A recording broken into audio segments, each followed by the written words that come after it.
Mamie Blue, Oui, ça va bien? je vais très bien. Ok. Alors, je vais te poser quelques questions, mais c'est tout naturel. Oui, C'est tout simplement l'opportunité de discuter de quelques histoires.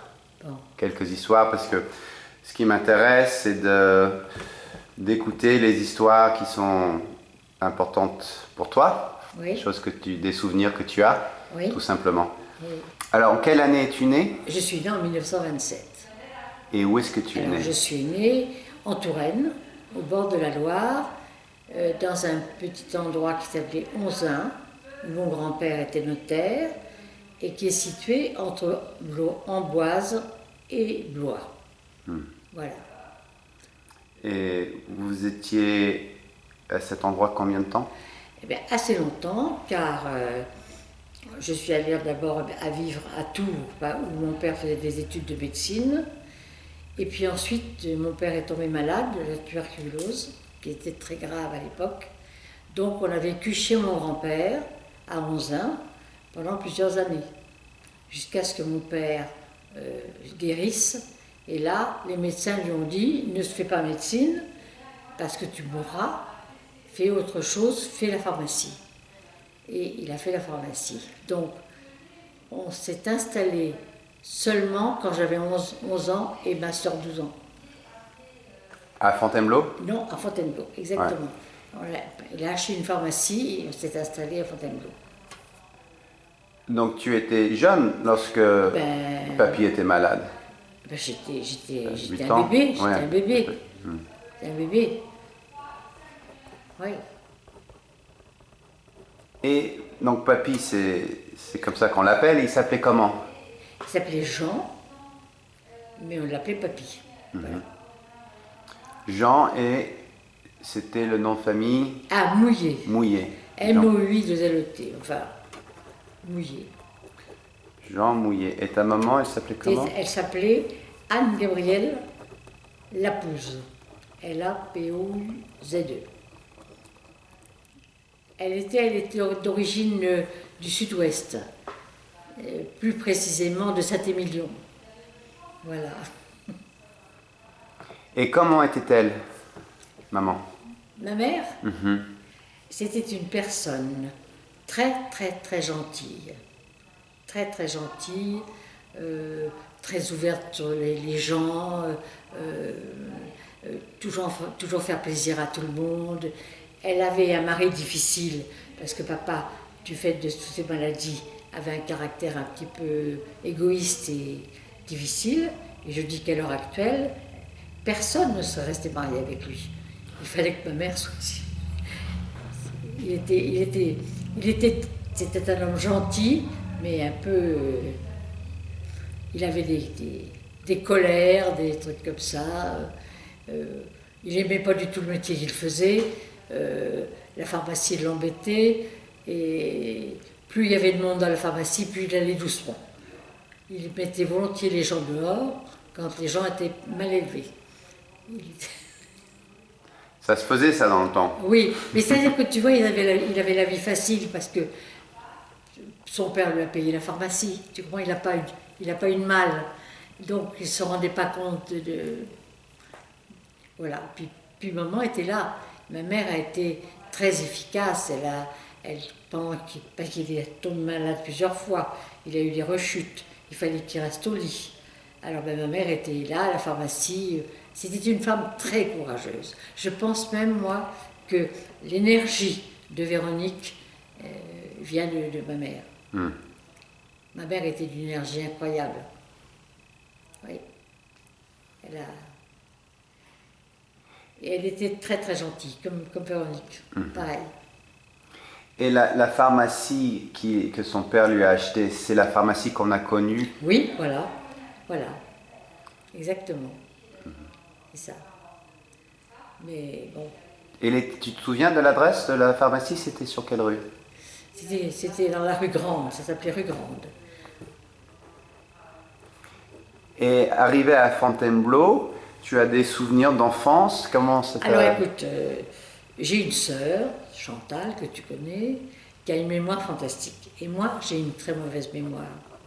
En fait, je vivais dans un monde un peu en dehors. Tu vois, j'étais un peu dans la lune, pas dans la lune, mais je m'intéressais pas tellement à ce qui se passait là, tu vois. Dans Donc j'ai pas tellement l'imaginaire, regardé. Oui, voilà, dans ton petit monde intérieur. exactement. Donc j'ai pas la mémoire très précise des choses. Mhm. Ou j'en ai de la mémoire, mais pour certainement les choses qui m'intéressent. Et qu'est-ce que tu aimais faire en tant que jeune fille? Quel genre Ben écoute, d'activité?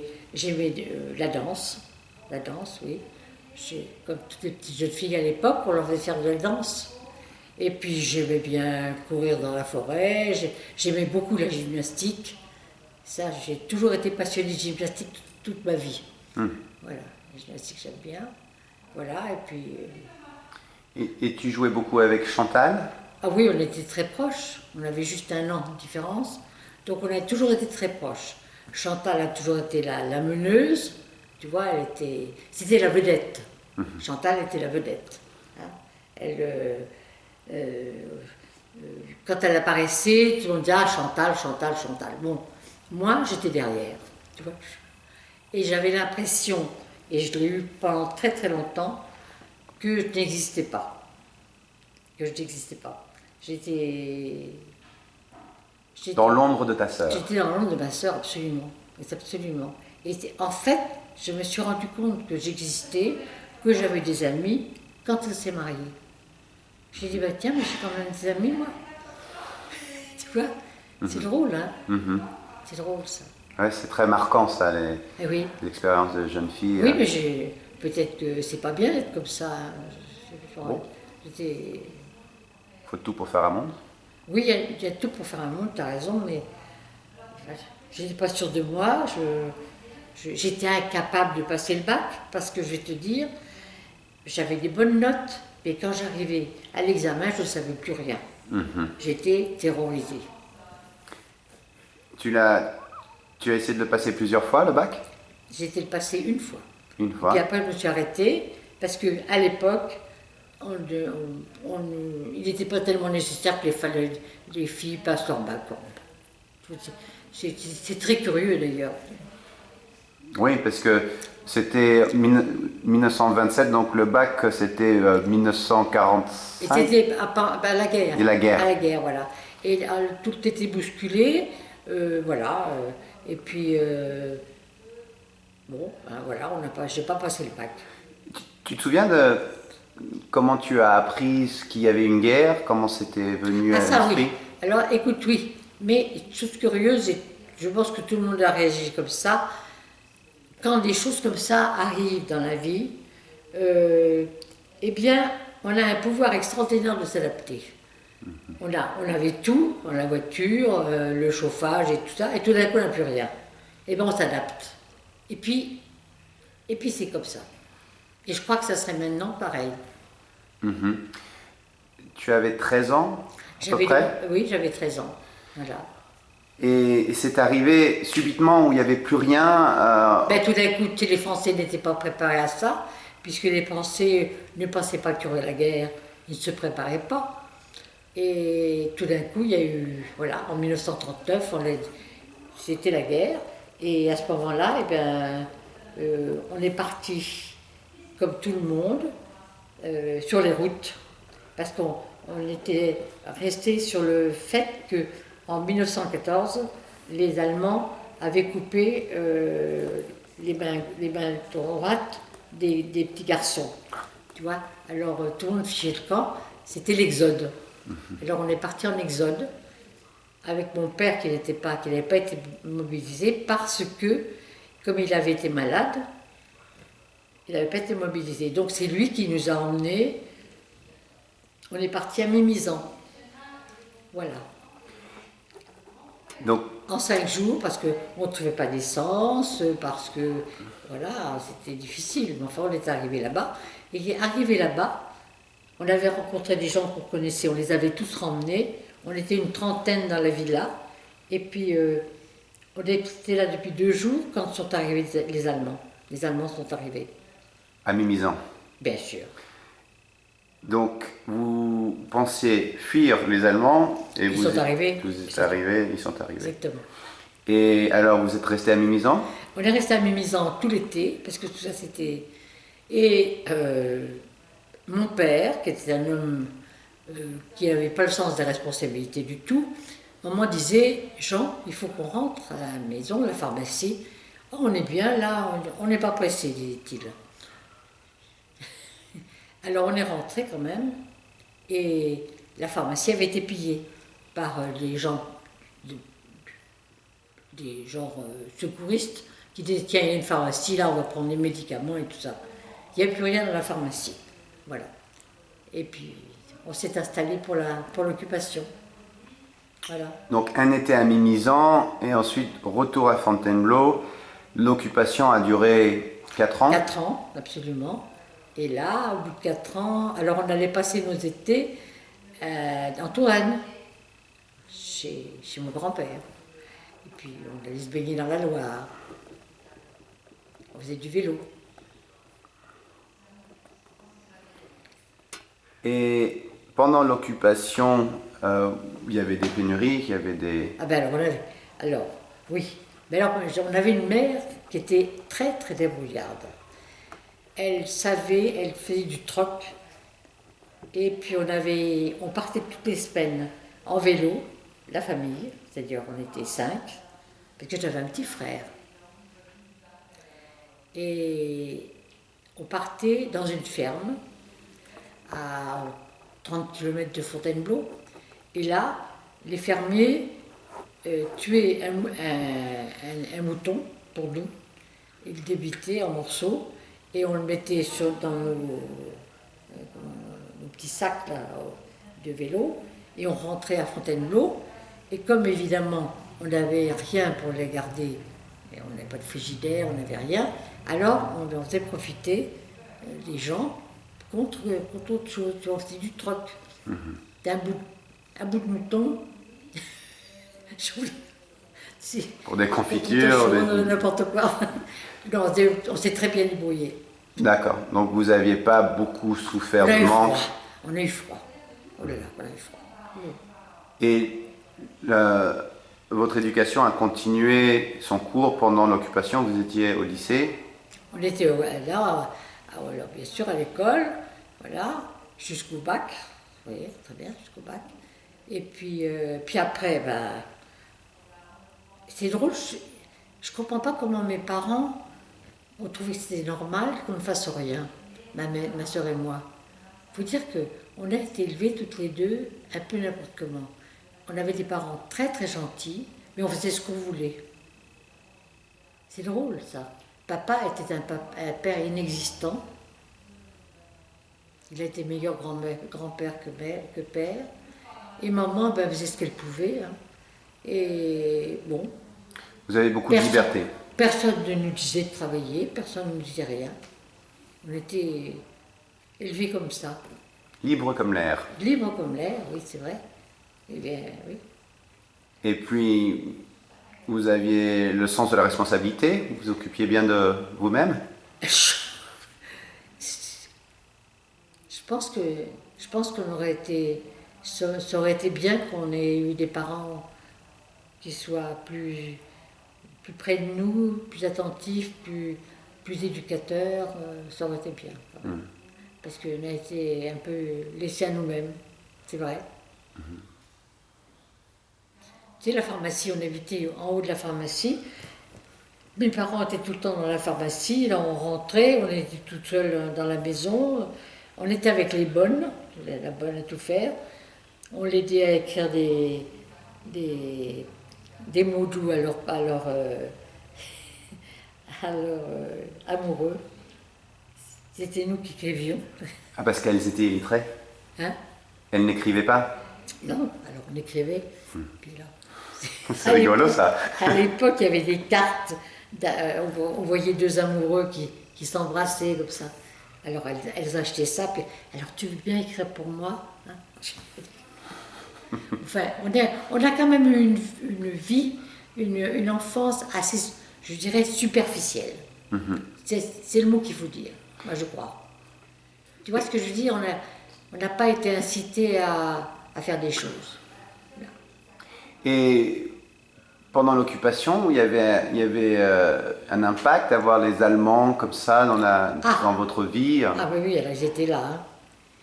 Ils étaient là, d'autant plus qu'on habitait en face de la mairie et que la ville était occupée par des états-majors.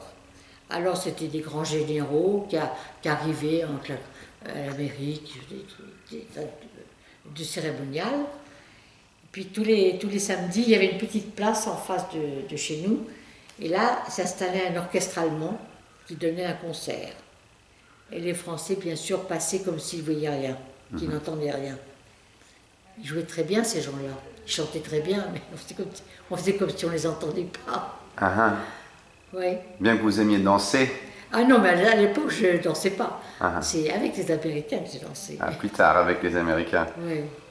Et les Allemands, mais ils n'intervenaient pas dans votre vie, Écoute, l'école, la pharmacie? On a eu alors à l'école, ils occupaient le principal, le bâtiment principal. Nous étions confinés dans des salles annexes.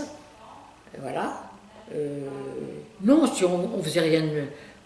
On n'a pas eu maille à partir avec les Allemands. On était dans une ville tranquille.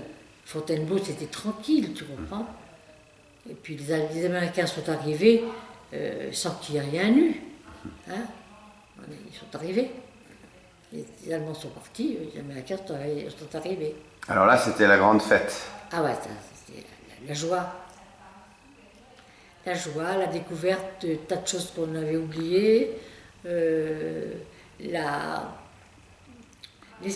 vois, les Allemands, l'armée allemande, c'était une armée très droite, très comme ça, marchait. Les Américains, ils sont arrivés avec leur comment dire, tu sais, leur démarche chaloupée, tu vois, tranquille. La dégaine. La dégaine, tu vois. Oui. Vous aviez 18 ans à l'époque. Voilà, 17-18 ans. Un 18 bel ans, âge. voilà, 18 ans. Alors là, on est beaucoup sortis avec les Américains. Oui.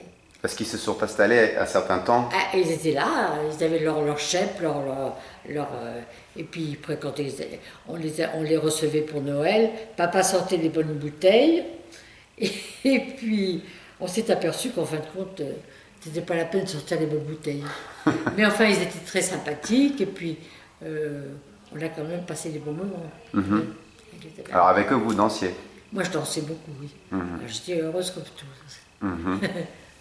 Mais bon, tu vois que c'était pas une enfance très intellectuelle.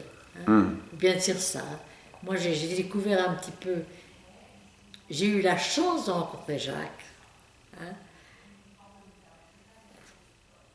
qui m'a quand même. Il vous a apporté toutes sortes Ouais. d'ouvertures. Ah oui, oui, c'est vrai, c'est vrai. Alors comment est-ce que vous l'aviez rencontré? Je l'ai rencontré en faisant du camping en bicyclette. J'avais rencontré à Fontainebleau son meilleur ami, Ladislas. Tu sais, quand on a fêté nos 50 ans au château, hein, eh bien, Ladislas Chamsky, c'était le meilleur ami de Jacques. Très très bon ami. Et celui-là, il était venu à Fontainebleau pour un pique-nique. Et puis, il me dit, voilà, avec mon copain Jacques, nous partons faire un camping sur la côte. Oh, je dis, vous avez de la chance. Moi, je ne connais que Mimizan. Depuis que je suis née, je vais à Mimizan. Mais Marie-Jo, venez, viens. J'ai dit, maman ne me laissera jamais partir, mais ne t'inquiète pas, ma mère va envoyer une lettre à ta mère, la comtesse Chamsky-Malajov serait très heureuse de recevoir votre fille. Donc ma mère m'a laissé partir. Alors j'ai pris le train de Mimizan jusqu'à Montpellier. Et là, surprise, il manquait des gens. Je suis partie en camping, en vélo, avec 2 garçons, toute seule, avec 2 garçons. Jacques, que je ne connaissais pas, et Ladislas. Et en fait, j'ai passé un séjour formidable parce qu'ils étaient très gentils. À l'époque, les garçons étaient très respectueux des filles. Je dormais entre deux, hein, dans la tente. Hein. Et donc on a passé là comme ça 15 jours et je pense que Jacques a eu le coup de foudre pour moi. J'en suis persuadée, je vois encore son regard. Et c'était quelle année ça? Ça c'était en 49. 49, d'accord. Voilà, alors on a fait le camping, ensuite on est allé passer quelques jours au château. Et puis eh ben, on s'est revus à Paris avec Jacques. Et on s'est mariés. Voilà. Très rapidement. Parce qu'on avait fait un bébé. Vous avez fait un bébé? Tu vois, c'est ça, on a fait un bébé. Ah, okay. Alors là, c'était affreux parce que à cette époque-là, tu sais, il a fallu que je le dise à mes parents. Et là, mon père s'est couché. Il s'est couché, il est allé dans la chambre, il s'est mis au lit. C'est-à-dire que quand à Fontainebleau, j'ai annoncé à mes parents. J'ai dit voilà. Et mon père est allé se coucher, ma mère m'a traité de tous les noms. Et je lui ai dit écoute, Jacques va venir avec sa mère demain, et voilà. Alors, on a dit qu'on était mariés rapidement, tout de suite, parce qu'il faut faire comme si je n'étais pas enceinte. Hein, j'aurais accouché avec un peu d'avance. Hein. D'ailleurs, ça a été la même chose avec ta mère. Et voilà. Et vous le connaissiez depuis combien de temps à l'époque? Ben, pas longtemps. Pas longtemps. Pas longtemps. C'était toujours en 29? En 49. C'était en 49, je me suis mariée en 50, donc on s'est vus pendant presque un an. Quoi. Et puis, voilà, alors on n'avait pas d'argent, on n'avait rien. Et lui, il était en 3e année de médecine, tu vois. Mais mes parents nous ont aidés, maman aussi nous a aidés. Et on a eu la chance que Chantal, qui était déjà mariée, habitait un petit appartement à Paris, qu'elle a pu nous passer. C'était un tout petit appartement où on a pu vivre. Donc vous aviez un appartement. Voilà. Et donc Chantal, elle était déjà mariée. Et mariée, elle habitait le Maroc. D'accord. Voilà. Donc vous ne la voyez pas souvent? Ben non, pas pendant cette période. Voilà.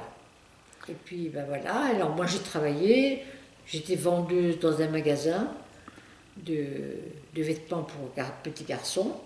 Et puis Jacques, il travaillait, il faisait des gardes, il faisait des tas de trucs pour pouvoir assumer un peu notre vie. Mais bon, ça a duré le temps donc en 50 et en 56. Donc on est resté 6 ans à Paris. 6 ans. Maman est née à Paris? Il est allé. Oui, ta mère, elle n'est pas née à Paris. Elle est née à Colmar parce que j'étais allée voir une amie à Colmar. Et puis j'accouche toujours très très tôt, moi. 2 mois d'avance, j'ai accouché. Ah ouais. Alors j'ai accouché à Colmar. Et puis on a vécu à Paris. J'allais tous les dimanches à Fontainebleau. Et puis après, Jacques est parti faire son service militaire. Il n'a pas su faire valoir ses droits, qui était que son frère avait fait la guerre, qu'il avait perdu son père à la guerre de 14. Il pouvait ne pas faire le service militaire. Mais ton grand-père, c'était un homme qui rouspétait parce qu'il y avait des piliers électriques, qu'il y avait des fils électriques dehors, que c'était moche, mais qu'il ne savait pas défendre l'essentiel. Alors, il n'a pas su dire tout ça, et on l'a envoyé en Algérie. C'était combien de temps le service militaire à l'époque? Ben écoute, il est resté 1 an. 6 mois à Paris, où il avait été au Val-de-Grâce, et il avait fait des choses intéressantes, et toc, il est parti en Algérie. 6 mois en Algérie. 6 mois en Algérie. Avec le colonel Bijard, qui est un homme formidable. Mais il avait de la famille en Algérie à l'époque? Ah non, tout le monde était rentré. Tout le monde était rentré. Oui. Et Voilà. vous étiez avec lui ou vous êtes resté à Paris? Moi, j'étais à Paris. À Paris. À Paris. Ouais. Je l'attendais. Il est revenu. Il n'a pas été tué. Voilà. Et là, à ce moment-là, au Val-de-Grâce, où il travaillait avec un homme il s'appelait le docteur Laborie, et qui lui a proposé de continuer les travaux avec lui. Alors il a dit, mais malheureusement, je te paierai une misère. Et alors Jacques a dit, écoutez, mais je suis désolée, mais moi j'ai charge de famille, j'ai 3 enfants. Il faut que je travaille. Et c'est comme ça qu'il s'est installé à Melun. Voilà. Et là, il pratiquait la médecine. Générale pendant 10 ans. Et vous travailliez à l'époque ou vous étiez avec les enfants? Moi, j'étais avec les enfants. Moi, tu sais, la femme du médecin de médecine générale à l'époque, elle participait énormément. C'était moi qui recevais les coups de téléphone, qui dispatchait tout. Et même à l'époque, comme il n'y avait pas le téléphone portable ni tout ça, si par exemple, je savais son circuit, et quand il partait, et quand quelqu'un me téléphonait qui me disait voilà, j'aimerais bien que le docteur vienne, c'est un peu urgent, et que je savais qu'il était dans ce coin-là, je partais avec la voiture, et j'allais le trouver, parce que je ne pouvais pas le... Et je lui disais voilà, ne revenez pas, arrêtez-vous chez Madame Hutel. Enfin, 10 ans comme ça, voilà. Ça occupe. Mais ça occupe, et j'étais très contente de ça. J'étais très très contente. Parce qu'en fait, tu vois, cette vie un petit peu superficielle que j'ai eue dans mon enfance, si j'avais eu des parents plus, une mère ou des parents plus s'occupant de moi, je pense que ça aurait été différent. Je veux revenir à votre petit frère, parce qu'au fait, je ne connais pas très bien cette histoire. Alors, mon petit frère, il s'appelait Jean-Luc. Il avait 7 ans de moins que nous. C'était un petit garçon un peu nerveux, comme papa, comme Chantal. Et il s'est marié avec notre belle-sœur Jacqueline. Et puis il est mort d'un accident en forêt dans le sud-ouest. Il avait, quel âge il avait, Jean-Luc? Il était encore jeune, il avait peut-être 40 ans. Mais... C'était un accident. Écoute, de moto? Je vais te dire, je le sais, car quand je te gardais, quand tu étais tout petit, je t'ai gardé quelques temps, tu te rappelles, avant que tu rejoignes tes parents à New York. Et à l'époque, justement, mon frère était mort. J'ai pas pu aller. Voilà. Ça devait être un drame terrible pour toute la famille. Oui. Je me souviens de ça, tu vois. Bon, enfin voilà. C'était un gentil, mais il était nerveux. Il prenait des colères, comme son père, comme mon père, pareil. Piquait des colères. Donc, revenons-en à votre temps à Melun avec les 3 enfants. Oui. Vous étiez comment en tant que maman? Comme mère, quel était votre style? Je m'en occupais. Oui. Je m'en occupais, j'étais tout le temps avec eux. Je m'en occupais de mes enfants. Et bien alors, ta mère était une personne qui a tout de suite été... Elle travaillait très très bien. Elle était première partout. Quand j'allais au prix, parce qu'il y avait des prix à l'époque en France. Première en mathématiques, Véronique Dortu.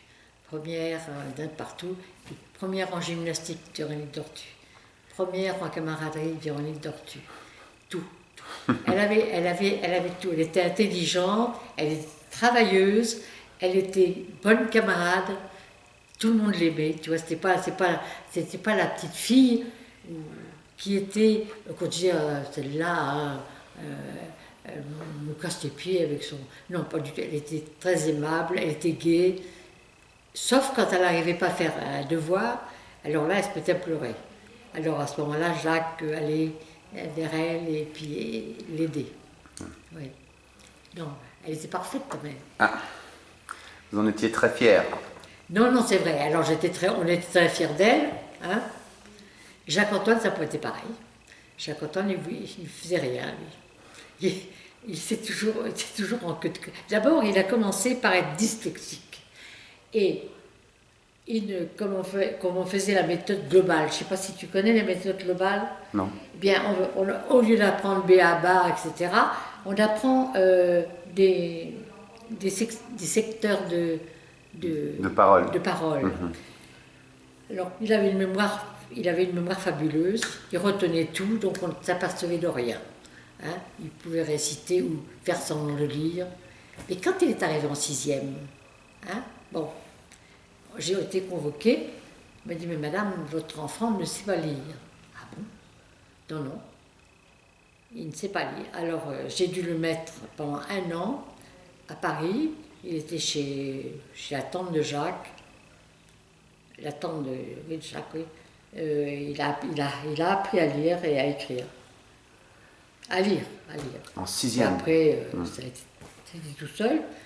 Et il a pas très bien travaillé jusqu'à son bac. Il était un peu feignant. Et puis après, eh bien, il a passé le bac. Et après, parce que alors, je l'ai fait tester.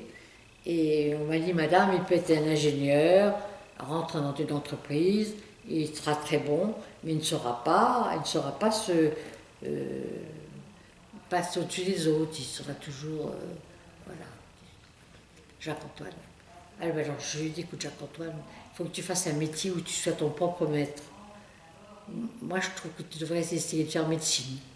Comme ça tu pourras gérer ta vie comme tu l'entends, sans être obligé d'être tu vois, derrière quelqu'un. Et à partir de ce moment-là, Jacques-Antoine est devenu formidable parce qu'il a passé ses examens à toute allure, très bien. Il s'est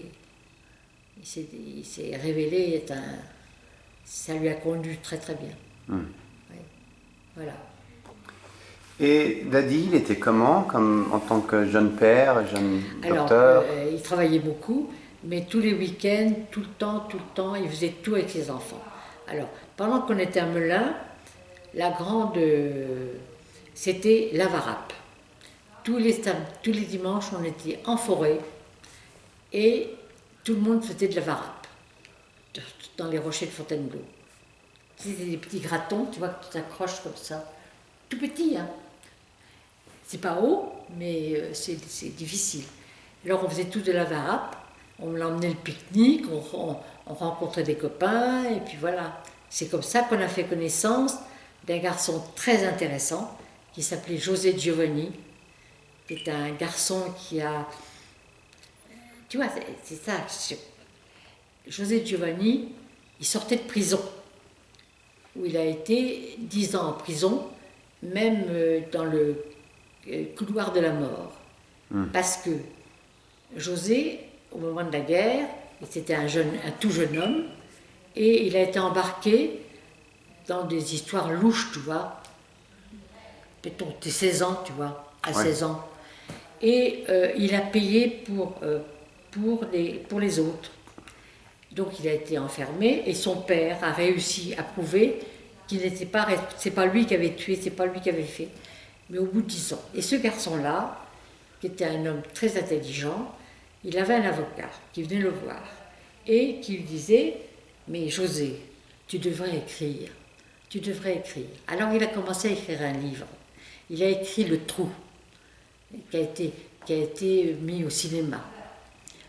Et quand il est sorti de l'enfer, il avait fait la connaissance d'un garçon qui venait du Bois-le-Roi et qui venait tous les mercredis pour sortir un peu les prisonniers. Il s'était lié d'amitié avec José, et quand José est sorti de prison, il est allé chez cet ami-là. C'était donc un ami de la forêt. Donc on a connu José dans la forêt. Et on s'est lié avec lui. C'est un homme très intéressant, qui avait des tas de choses à raconter. Il a écrit des livres, beaucoup de livres. Il a fait des films avec tous les meilleurs, avec Alain Delon, comment il s'appelle aussi, Nino Ventura, tout ça. Il a fait plein de films. C'était surtout, il racontait un peu, c'était sur les mafieux, tu vois, parce qu'il a connu les mafieux. C'est ce qu'il a connu. Il a connu ce monde-là. Il a écrit plein de livres. Il a été très connu, très très connu. Et nous, on l'a beaucoup vu. Après, il est allé s'installer en Suisse. Et chaque fois qu'il venait dans la région, il nous faisait signe. Il venait déjeuner à la maison, il nous racontait des tas d'histoires.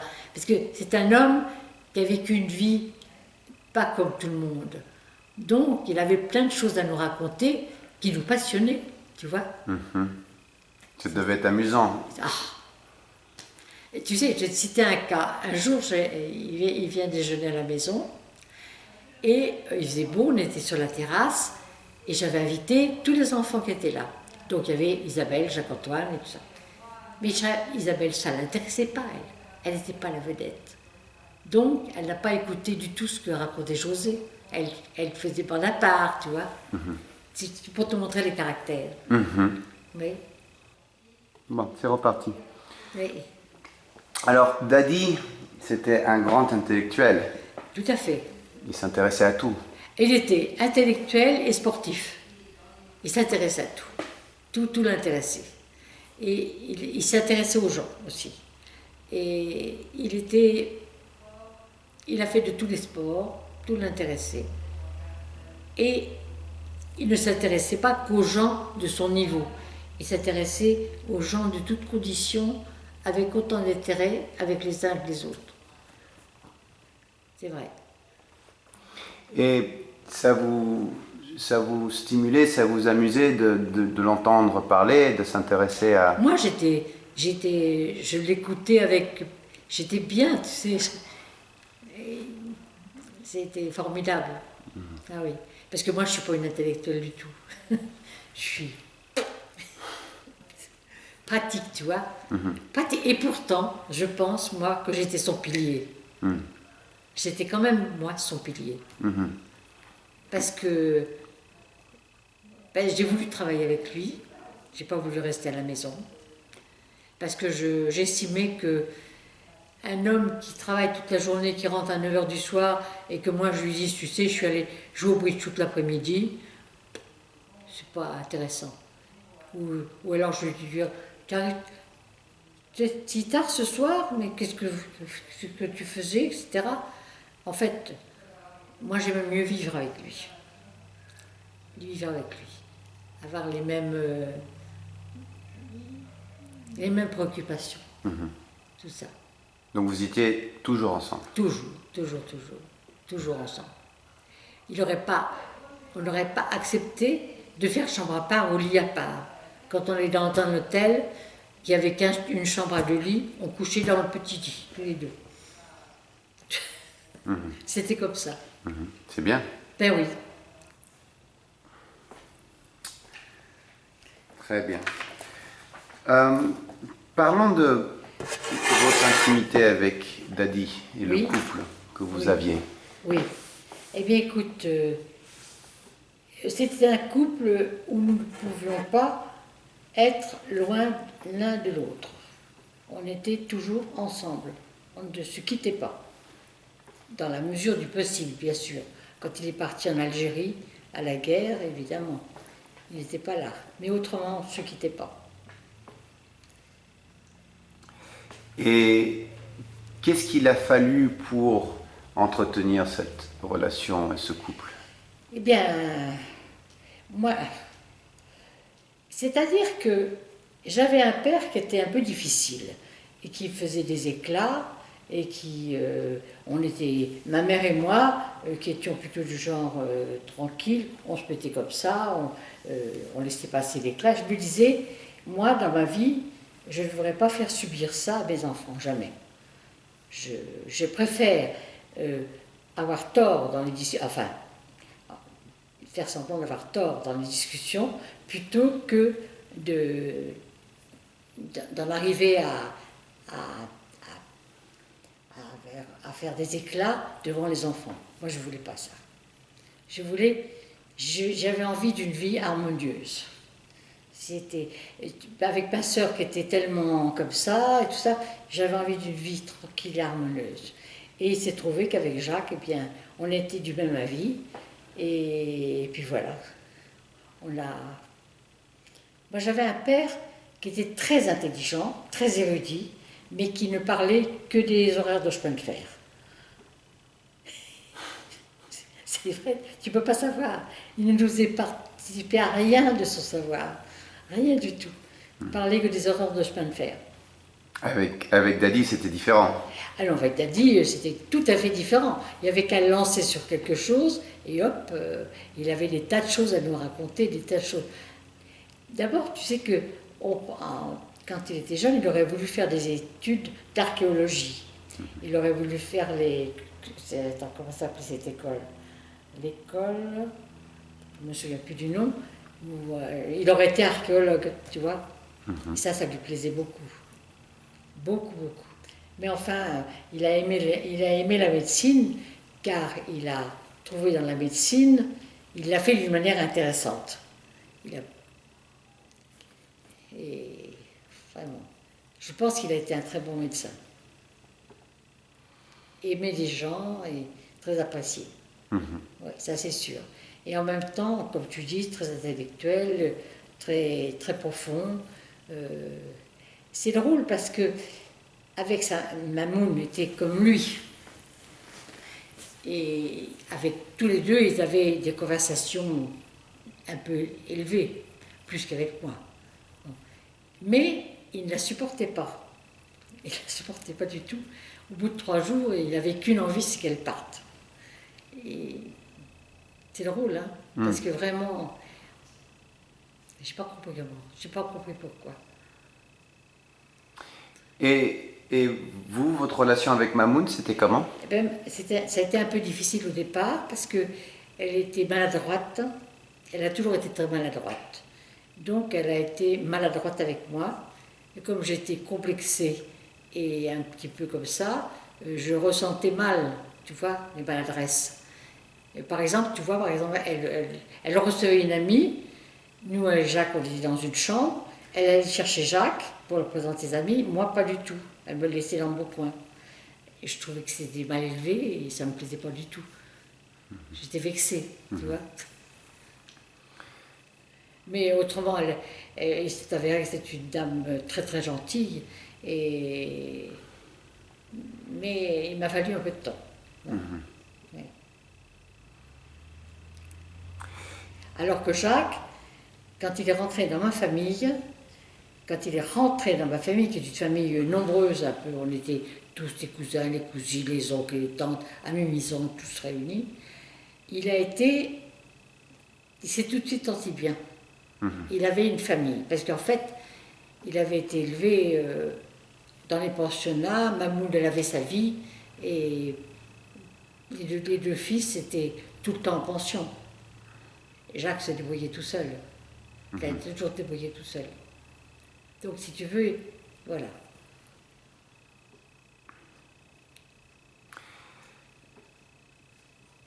Quelle était votre plus grande réussite?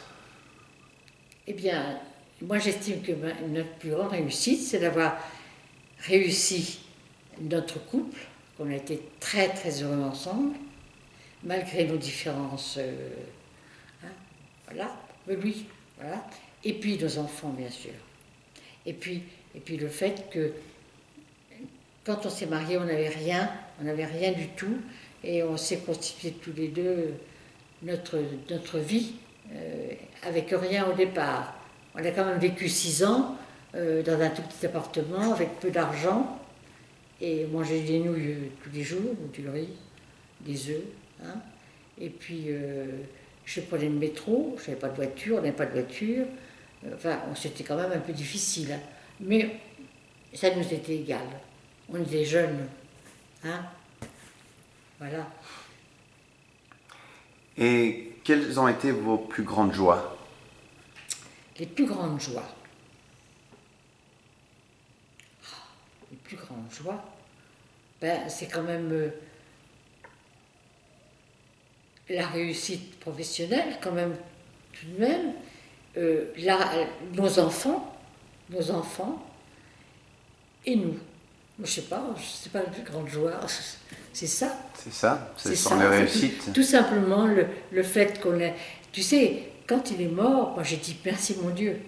J'ai dit, mais j'ai eu une belle vie. J'ai eu la chance d'avoir une belle vie. Avec Jacques. Belle, avec l'homme que j'aimais, qui m'aimait, les enfants, on a eu une belle vie. C'est vrai. Des parents que j'aimais aussi. Mon père, moi je l'aimais, mais il me faisait peur. Et parmi vos ancêtres, à part vos parents, y avait-il les grands-parents qui vous ont marqué Ah ou- oui, moi j'avais un grand-père, le père de mon père, que j'adorais. Parce que moi, dans ma petite enfance, j'étais un peu dans le brouillard, j'étais en dehors de tout le monde. J'étais, paraît-il, vilaine. J'étais vilaine, je ne voulais pas manger ma viande, je la mettais par terre. Et on me mettait dehors avec les chiens. J'avais peur, j'avais peur. Après, on me mettait dans les cabinets noirs. J'avais très peur aussi. Et mon grand-père, il me prenait par la main, je revois toujours, il me prenait ma petite pain dans sa grosse pain et il m'emmenait promener. Et ça, pour moi, c'est un souvenir. J'étais rassurée avec lui. J'étais bien, tu vois. Je ne sais pas comment t'expliquer ça. J'étais un peu dans le... Si Chantal, Chantal, Chantal, moi, je n'hésitais pas. J'étais pas gentille, j'étais moche. Maman allait chez le photographe pour nous faire photographier. Et le photographe disait, mais madame, comment voulez-vous que je photographie ces deux petites filles? Il y en a une qui est ravissante et l'autre qui n'est pas belle du tout. Alors ma mère disait, ben, monsieur, on ne les photographiera pas. Alors elle rentre à la maison et puis elle disait ça à papa devant moi, tu vois. Moi j'encaissais tout ça, sans me rendre compte sans doute. Mais tu vois, j'avais un sentiment d'infériorité. Ah oui, c'est sûr, ça doit marquer énormément. Oui, j'étais vraiment. Je crois qu'il aurait fallu que je sois. Il aurait fallu qu'on me prenne autrement. Voilà, Mais votre grand-père, il vous rassurait. mon grand-père était adorable, il me rassurait. Voilà, j'avais l'impression que. Voilà. Il s'appelait comment? Il s'appelait Jean. Jean Il Mouilly. s'appelait Jean Mouillet. Il était notaire. Alors il avait un col, à l'époque, un costume avec queue de pie, parce que les notaires étaient quand même des personnages. Et il avait été. Il avait fait des études pour être prêtre. Ferme la porte.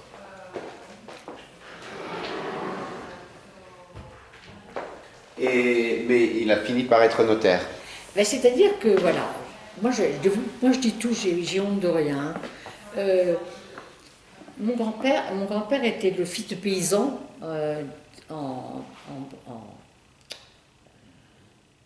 enfin, je te dirai après quand je m'en souviendrai. Et il y avait un châtelain. Et je suppose que ce châtelain a dû faire un enfant à la fermière, et cet enfant était mon grand-père. Et il a voulu s'occuper de cet enfant. Il lui a fait faire des études, et comme c'était un garçon intelligent, et il a commencé à le mettre au séminaire. Donc il a fait des études là-dessus, et il a dit non, moi je ne veux pas faire ça. Il a fait des études de notaire, il a rencontré sa femme, une Parisienne qui était assez fortunée, et ils sont installés à Onzain. Voilà. C'est eux qui faisaient des achats d'art. Ah voilà, alors justement dans la famille de cette grand-mère, il y avait une marraine, on l'appelait la marraine, dont le mari achetait des tableaux, enfin s'occupait d'art, si bien que au départ, chez mon grand-père, il y avait énormément de tableaux, genre du style impressionniste, et même il y avait un corot, tu vois. Un corot. Oui. Et donc après, comme on était nombreux, ça a été divisé en 4, et puis après voilà. Donc on en a très peu. Il y avait celle-là, la dame là. Ah, ça vient de oui, chez que vous? j'ai donné à Véronique. Et puis j'ai un tableau à la maison.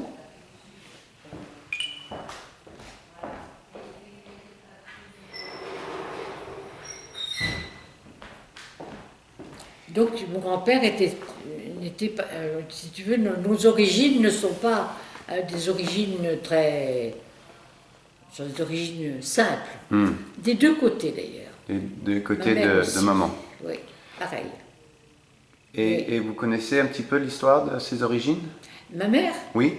son père était maçon, dans le Bordelais. Tu vois, c'est des gens très simples, hein, très très simples. Parce que cette génération de vos grands-parents, ils devaient être nés en 1880, Et par là? Oui. Ben, mon grand-père, il est mort pendant la guerre. Il avait, mettons, 75 ans, en 40, donc il est né en 1800 quelque chose. Mhm. Oui. C'est une longue histoire tout ça. Écoute, je vais te dire, hein, c'est... Alors que du côté d'Adi, c'était du côté de sa mère, de Mamoun, c'était des pieds noirs. C'était des gens qui étaient arrivés en Algérie avec la conquête. Des ingénieurs, des gens comme ça, pour mettre en valeur le pays.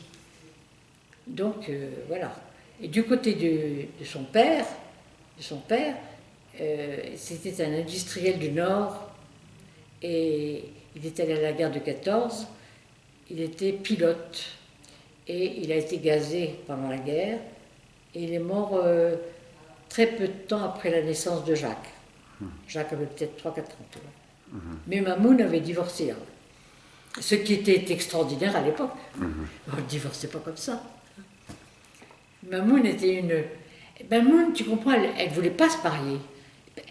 On avait présenté ce jeune homme à elle, qui était toute petite, et sa sœur, qui était plus âgée. On voulait qu'il s'intéresse à la sœur. Il a dit, moi, je veux bien me marier avec une, mais avec la petite, avec Mamoun, qui avait 16 ans, hein, qui voulait faire des études de pharmacie. Du coup, elle s'est mariée avec cet homme qu'elle ne connaissait pas, qui n'avait pas les mêmes... Mamoun a toujours été intéressée par l'art, elle était intellectuelle, Mamoun. Lui, il n'était pas comme ça. C'était un industriel, c'était un gars... Et donc, elle a fini par divorcer. Elle a divorcé. Qui est assez extraordinaire à l'époque. C'était une femme très indépendante. Elle a mené une vie je dirais, de garçonne. Tu vois, à l'époque, on les appelait des garçonnes, en 1920. Alors, elle a fait du théâtre chez Dulin, elle a fait de la couture chez Chanel, elle fréquentait les artistes, elle avait une vie très... C'était l'amie de Camille Claudel. Hein? Elle était amie avec Camille Claudel. Non? Oui, avec l'ami de Claudel. De Claudel. Ouais. Voilà, c'est ça. Et donc elle avait une vie qui lui plaisait, c'était la vie qui lui plaisait. Donc les enfants l'encombraient. Donc ils étaient pensionnaires. Et même l'été, elle les envoyait dans des colonies, tu vois, pour les vacances. Elle était très gentille avec eux, mais elle les voyait peu. Donc Dadi avait finalement ni père ni mère. Ben, Dadi, lui, s'en est très bien accommodé, parce que c'est un homme qui peut très bien être seul. Il s'organise. Il s'organisait, tandis que Pierre était très malheureux. Et c'est pourtant Pierre qui était plus âgé, mais c'est Jacques qui le protégeait. Et lui s'organisait. Par exemple, il faisait un petit journal, un petit souvenir qu'il louait à tous les élèves qui voulaient. Il louait le petit journal qu'il avait fabriqué. Tu vois? Débrouillard. J'ai jamais compris pourquoi ton grand-père n'a pas écrit. J'ai jamais compris. Il aurait voulu? Je ne sais pas s'il aurait voulu, mais en tout cas, il en avait la capacité. Tu vois, je jouais très bien. Il aurait pu. Il ne l'a pas fait. Vous avez combien d'arrière-petits-enfants? Eh bien, j'en ai 17. Les arrières, oui. Les arrières, ben oui. Avec la petite Zoé, je pense que ça fait 17. 8 ici. 8. 5 et 6, 8 et 6. il y en a combien? 8 ici. 8 et 2, 10, et 2, 12, et 5. Ça fait 17. Ça fait 17. Ben voilà, j'ai 17 arrière-petits-enfants. Et combien de petits-enfants? 15. 15. Ouais. C'est des familles nombreuses. Ben oui. Et parmi les petits-enfants, il y a des histoires qui vous viennent à l'esprit, des petites histoires rigolotes. Ben, c'est-à-dire que les petits-enfants, il y a ceux que j'ai plus connus que d'autres. Par exemple, tu vois, en fait, ce que je connais le moins, c'est les enfants de Jacques-Antoine. Parce que Isabelle, parce que c'est comme ça. Je vous ai beaucoup vu, vous. Beaucoup. C'est vrai, parce qu'on venait quand même deux fois un mois ici. Puis vous êtes venus souvent à la maison au mois de juin. Et puis je t'ai gardé pendant que tu étais bébé. Ça, je vous ai bien connu, vous. Et puis les enfants de Babette. Et puis les enfants de Thomas. J'ai une tendresse particulière pour eux, parce que justement, c'est